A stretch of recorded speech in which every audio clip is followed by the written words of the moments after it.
I had a fun 15 minutes prior to this trying to provoke them and find out what questions they really didn't want to be asked, and I won't tell you whether I found anything out from that.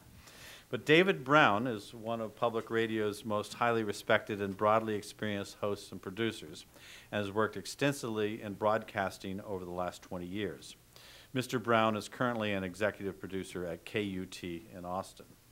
Simon Marks is president and chief correspondent for Features Story News in Washington, D.C. His award-winning reports air regularly on the NewsHour with Jim Lehrer, the Fox News Channel, and other outlets around the world. Kristin McHugh is a senior radio producer for the Stanley Foundation, and Keith Porter is executive radio producer for the Stanley Foundation. Together, Ms. McHugh and Mr. Porter have produced a number of award-winning radio documentaries. Last week, they, along with Mr. Marks, were notified that their documentary, Beyond Fear, America's Role in an Uncertain World, won the National Press Club Award for Best International Reporting. This is the third year in a row that the team has won this award. It sounds like a lock. Our first speaker will be Keith Porter. Keith.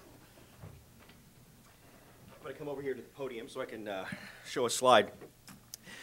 I'm only going to speak for just a couple of minutes, and I want to make sure that I give you a little bit of context for the programming that you're going to be hearing about today. The Stanley Foundation is a private operating foundation located in Muscatine, Iowa. We work on peace and security issues.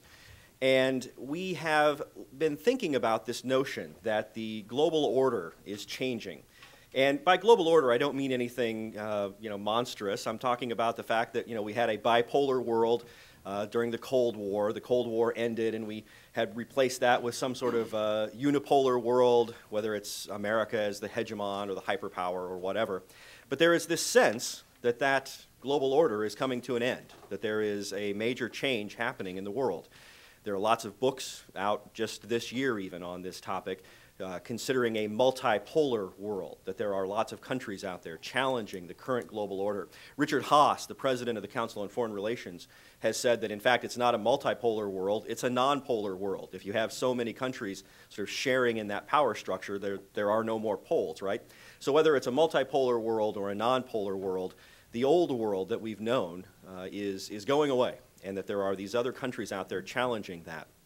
We have been thinking a lot about that at the Stanley Foundation, and we've put together a program, we've put together an effort that we're calling our Rising Powers effort, and we are actually tonight launching a website, stanleyfoundation.org/risingpowers. And if you go to this website, you'll see this map that will move when you get there, and there are 9 countries that are located on this map that are identified there. Now, these are 9 countries that we think of as rising powers, but we know this list is not comprehensive, the list is not exhaustive. These are merely representative countries, countries that are, in various ways, challenging the current global order. We also, you'll see in the top left corner there, 4 big issues, cross-cutting themes, non-state actors, nuclear nonproliferation, energy, and global and regional systems. These are issues that are in play because of these rising powers. And so if you click on any one of those, you'll get a bunch of information. This is a very content-rich site. For example, if you were to click on Brazil, you would see a page that looks something like this. On the left side, there is the start of an article. We've called it Brazil 101. It's actually a very in-depth article about Brazil, its place in the world, where it's come from and where it's heading. On the left side, those tabs that read, video, more, and explore. Under each one of those tabs, there are a number of resources. Under the video tab, for example, you'll see 5 reports from Simon Marks about Brazil and its role in the world. And sometime later this week, there will be an audio tab added there, and the material from our radio documentary will be added there as well. This effort that we've been doing in these 9 countries, we've chosen 3 of them that we'll be doing radio documentaries on. Brazil is the first one, and we're still sort of in the discovery process to figure out what we'll be doing next. But in all of them, our goal is to create a multimedia sort of experience and try to get the material out to audiences in as many different ways as possible. Public radio is one way, the website is another way, but also via television and through Simon Marks and his role as a correspondent for the NewsHour with Jim Lehrer, we're able to take some of the material we're gathering in the field and send it out to people that way as well. So next up, on our presentations will be Simon Marks, and he'll be giving you a little preview of some material that has never been seen by the public before, but will be seen broadly by the public in the coming weeks.